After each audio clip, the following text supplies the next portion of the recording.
Story Corner, presented by Jennifer. The Cat Who, Book 1, The Cat Who Could Read Backwards. Chapter 4.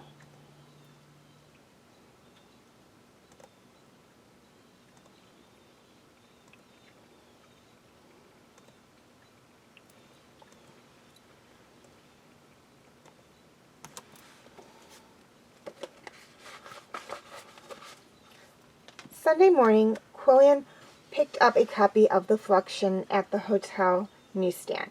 He was living in an old, inexpensive hotel that had replaced its worn rugs and faded velvets with plastic floors and plastic-covered armchairs. In the coffee shop, a counter girl in a plastic apron served him scrambled eggs on a cold plastic plate, and Qwuilleran opened his newspaper to the art page. George Bonfield Montclemens III was reviewing the work of Franz Birchwalter. Qwuilleran remembered the name. Birchwalter was the quiet man at the Halipay table, the husband of the social worker, the vegetable who painted lovely watercolors in Sandy Halipay's estimation. Two of the men's paintings had been photographs to illustrate the review, and Qwuilleran thought they looked pretty good. They were sailboats. He had always liked sailboats. He began to read. Any gallery goer who entertains an appreciation for fine craftsmanship must not miss Franz Birchwalter's one-man show at the West Side Gallery this month, wrote Montclemens. The artist, who is a watercolorist and an instructor at the Penham School of Fine Arts, has elected to exhibit an outstanding collection of picture frames. It is obvious even to the untrained eye that the artist has been working diligently on his framing in the last year. The moldings are well jointed and the corners meticulously miltered.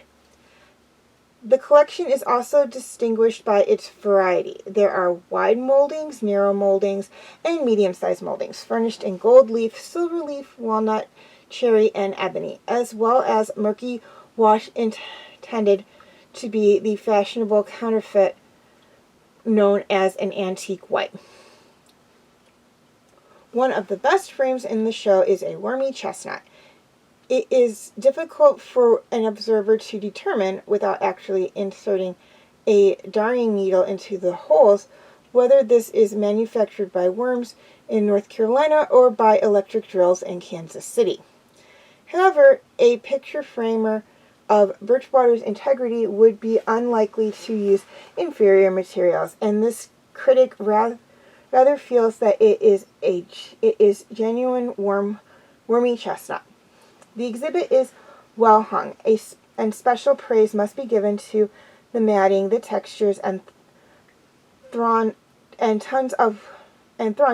of which are selected with taste and imagination. The artist filled his remarkable picture frames with sailboats and other subjects that do not detract from the excellence of the moldings. Qwuilleran looked at the illustrations again, and his mustache made mute protest. The sailboats were pleasant. Very pleasant indeed.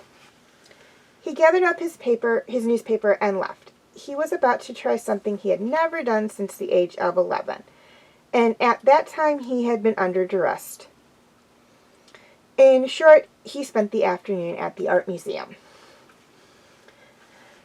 The city's art collection was housed in a marble edifice copied from a Greek temple, an Italian villa, and a French chateau. In the Sunday sun, it gleamed white and proud, sparkling with a fringe of dropping icicles. He resisted the urge to go directly to the second floor and look at the nudes recommended by Bobson. But he wandered into the check room for a glimpse of the cute chick. He found a long-haired, dreamy-faced girl wrestling with the coat hangers.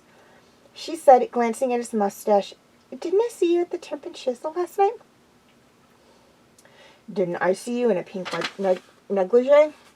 "Oh, we won best prize, Tom Milbank and I." "I know, it was pretty nice." "Real cool. I thought it would be a bomb." In the lobby, Qwuilleran approached a uniformed attendant who wore a typical museum guard expression of suspicion, disapproval, and ferocity. "Where can I find the museum director?" Qwuilleran asked. He's not around on Sundays, as a rule. But I saw him walking through the lobby a minute ago. Probably came in to pack. He's leaving here, you know." "Too bad. I heard he was a good man." The guard wagged his head sympathetically. "Politics. And that muskrat down at the newspaper. That's what did it. I'm glad I'm a civil servant. If you want to see Mr. Farhar, try his office, down this corridor and turn left." The office wing of the museum was shrouded in its Sunday quiet. No Farhar, director, and according to the lettering on the door, was there alone. Qwuilleran walked through the unattained atelier and into a paneled office adorned with art objects. "Excuse me," he said, "Mr. Farhar?" The man rummaging in the desk drawer jumped back into a spasm of guilty acknowledgement. A more fragile young man Quill had never seen. Although Noah Farhar seemed young for the job, his unhealthy thinness gave him a ghostly look of old age. "Sorry to intrude. I'm Jim Qwilleran from the Daily Fluxion." Jim Farhar's clenched jaw was all too obvious, and he was unable to control the temper that afflicted one eyelid. "What do you want?" he demanded.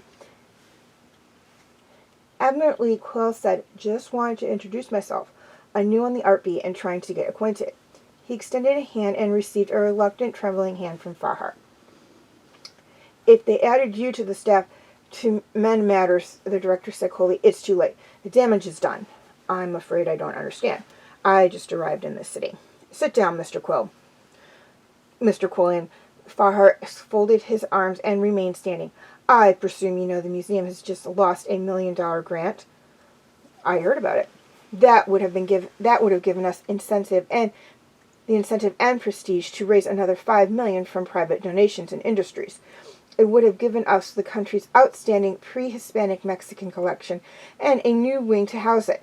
But your newspaper subverts the entire program. Your critic, by his continuing harassment and ridicule, presented this museum with such an unfavored light that the foundation withdrew its contribution. Baja spoke forcefully, despite his visible trembling. "Needless to say, this failure, plus Mount Clemens' personal attacks on my administration, has forced me to offer my resignation." Qwuilleran mumbled, "That's a serious charge. It is incredible that a single individual who knows nothing about art can pollute the city's art climate. But there's nothing you can do about it. I'm wasting my time talking to you. I have written to your publisher demanding that this Mount Clemens be stopped before he destroys our cultural heritage." Farhar turned back to his files. Now I have some work to do, some papers to organize. Sorry to interrupt, said Qwuilleran. Very sorry about this whole business. Not knowing the facts, I can't comment. I told you the facts. Farhartone put an end to the interview. Qwuilleran wandered about several floors of the museum, but his mind was not on the Renoirs or the Cantillas. The Taurics and Aztecs cultures failed to capture his interest. Only the historical weapons stirred his enthusiasm, the left-handed daggers. German hunting knives, spiked maces, Spanish styes and reapers, Italian pronars, and repeatedly his thoughts went to the art critic that everyone hated. Early the next morning, Qwuilleran was on the job at the Fluxion. In the reference library on the third floor, he asked for the files on Montclemen's reviews. Here it is, the library clerk said the library clerk with half a wink, and when you finish with it, you'll find the first aid room on the 5th floor in case you need a bromo. Qwuilleran scanned 12 months of art reviews. He found blistering appraisals of Cal Plays Curly-Haired Kids drugstore art and cruel words from Uncle Waldo's Primitives.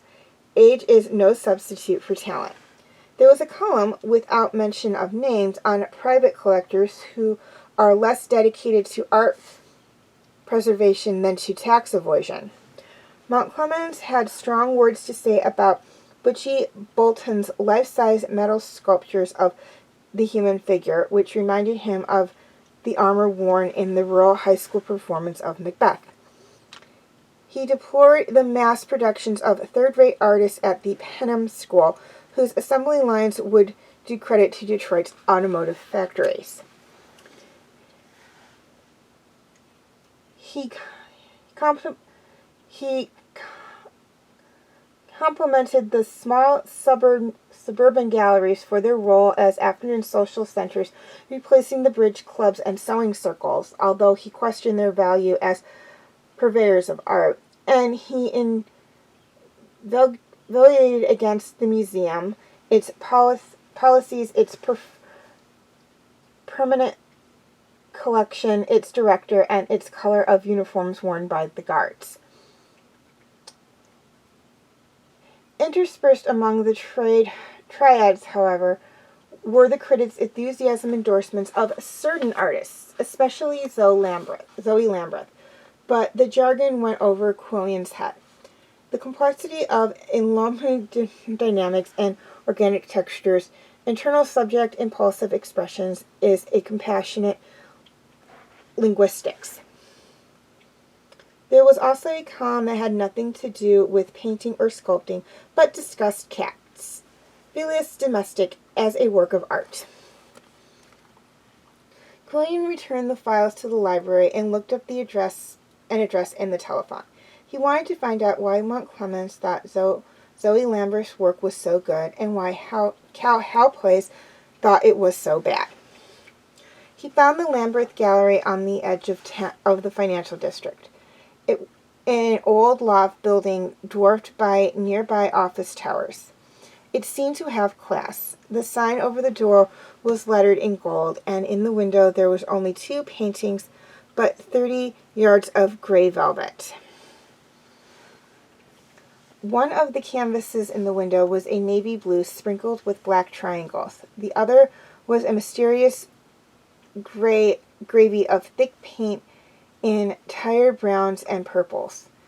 Still, an image seemed to emerge from it, and Quill felt a pair of eyes peering from its depths. As he stared, the expression in the eyes changed from innocence to awareness to savagery. He opened the door and ventured inside. The gallery was long and narrow, furnished like a living room, rather richly in uncompromising modern design. On an easel, Qwuilleran spotted another arrangement of triangles, gray scattered on white, which he preferred to the one in the window. The artist's signature was Scerno. On a pedestal stood an elbow of drain tile spiked with bicycle spokes. It was titled Thing Number 17. A bell had jingled somewhere when he entered the shop, and now Qwuilleran heard footsteps tapering down the threads of the spiral staircase at the rear of the gallery. The iron structure, painted white, resembled a huge sculpture. Qwuilleran saw feet, then narrow trouser legs, and then the crisp, formal, spectacular proprietor of the gallery. It was hard for him to imagine Earl Lambert as the husband of the warm, womanly Zoe. The man appeared somewhat older than his wife, and he was painfully dapper. Qwuilleran said, I'm the new art reporter from the Daily Fluxion. Mrs. Lambert asked me to visit your gallery. The man did something that started to be a smile, but ended as an unpleasant menacer. He raked his bottom lip with his teeth. Mrs. Lambert mentioned you, he said, and I suppose Mount Clemens told you that this is a leading gallery in the city. In fact, it is the only gallery worth the name. I haven't met Mount Clemens yet, but I understand he speaks highly of your wife's work. I'd like to see some of it. The dealer, standing stiffly with hands behind his back, nodded towards the brown rectangles on the wall. That's one of Mrs. Lambert's recent paintings. It has the rich painterly quality recognized as her signature. Qwuilleran studied the picture in a cautious silence. Its surface had the texture of a heavily iced chocolate cake, and he unconsciously passed his tongue over his lips. Yet he was aware, once more, of a pair of eyes somewhere in the swirl of paint. Gradually, there evolved a face of a woman. She uses a lot of paint, Qwuilleran observed. Must take a long time to dry. The dealer cleaned his lower lip again and said, Miss Lambert employs pigments to capture the viewer and mesh him sensually before making her statement. Her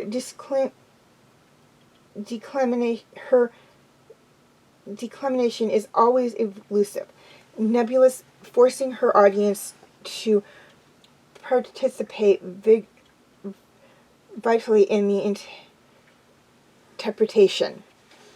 Qwuilleran nodded vigorously.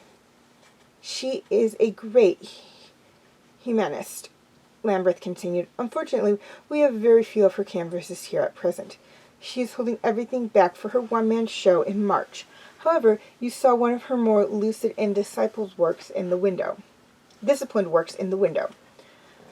Qwuilleran remembered the clouded eyes he had seen before entering the gallery. The eyes full of mystery and malice. He said, Does she always paint women like this? Lambert jerked one shoulder. Mrs. Lambert never paints to formula.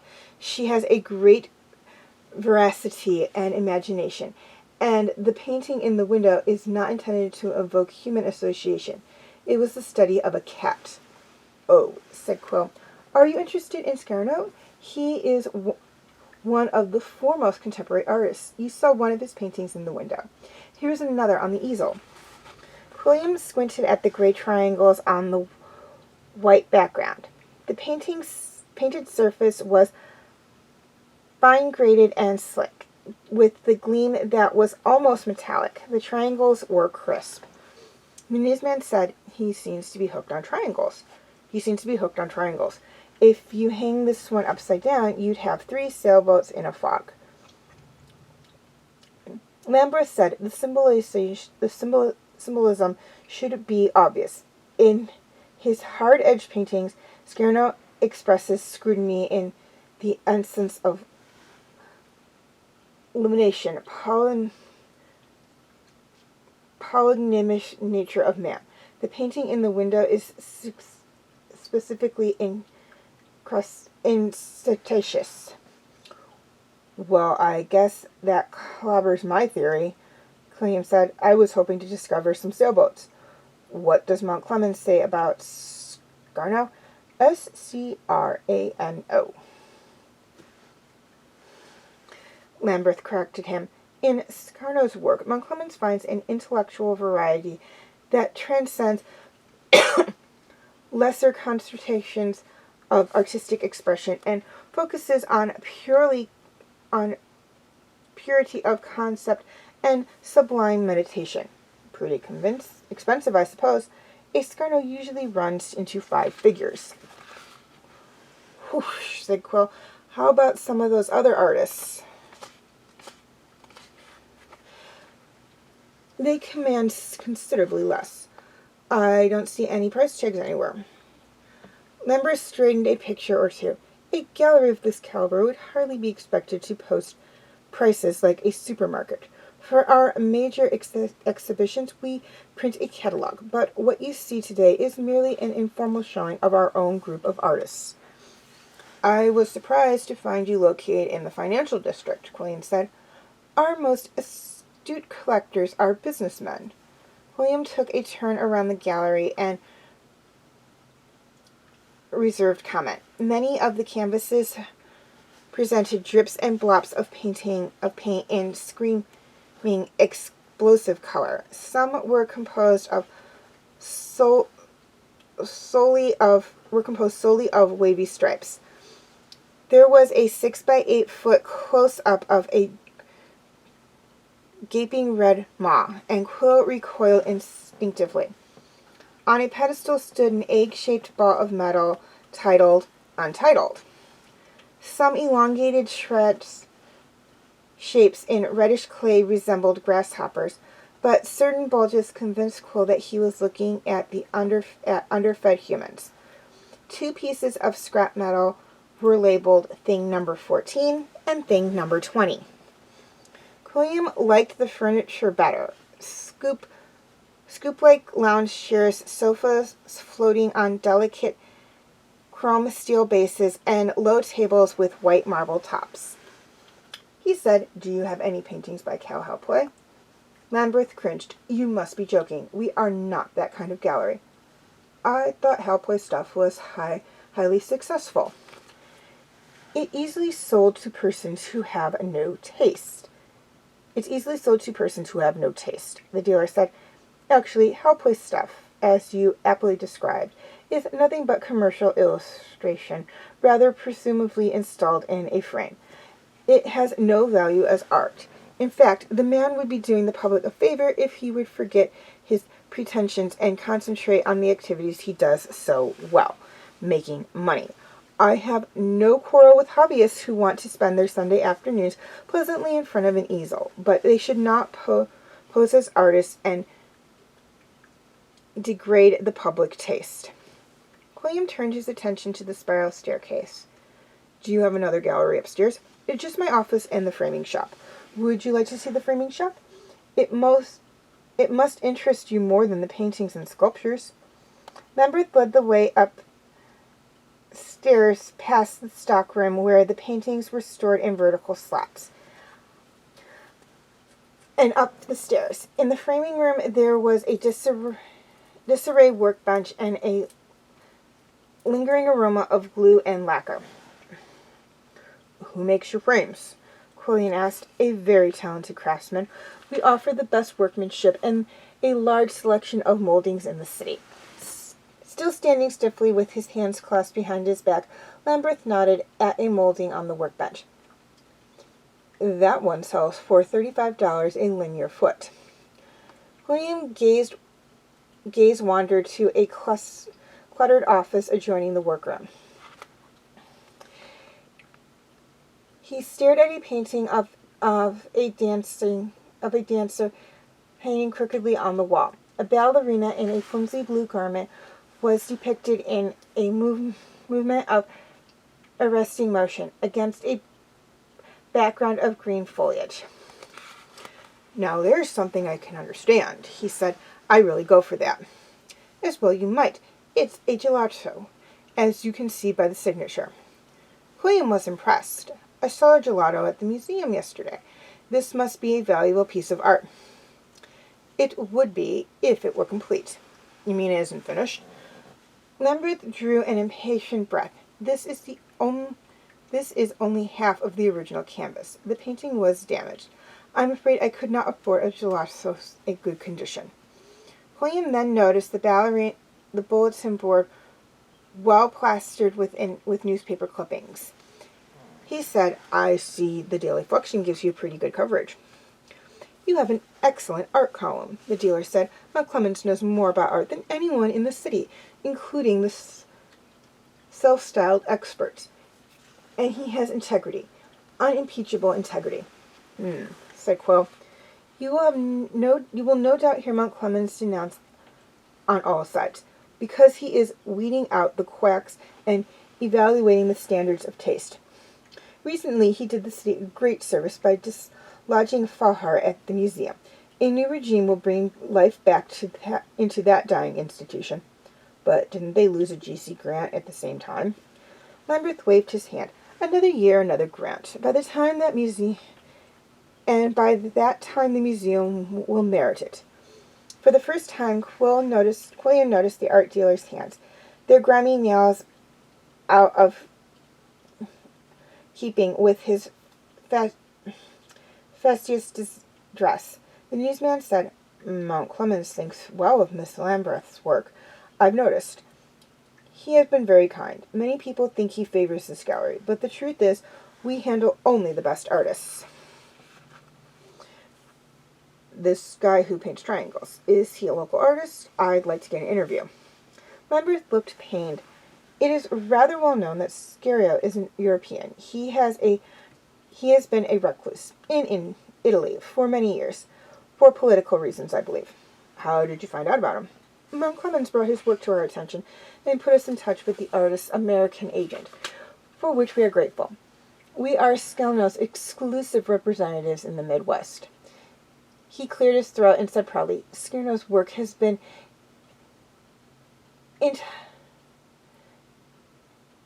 intercollegially virtual. A transparent priority. I won't take more of your time, Qwuilleran said. It's almost noon, and I have a luncheon appointment.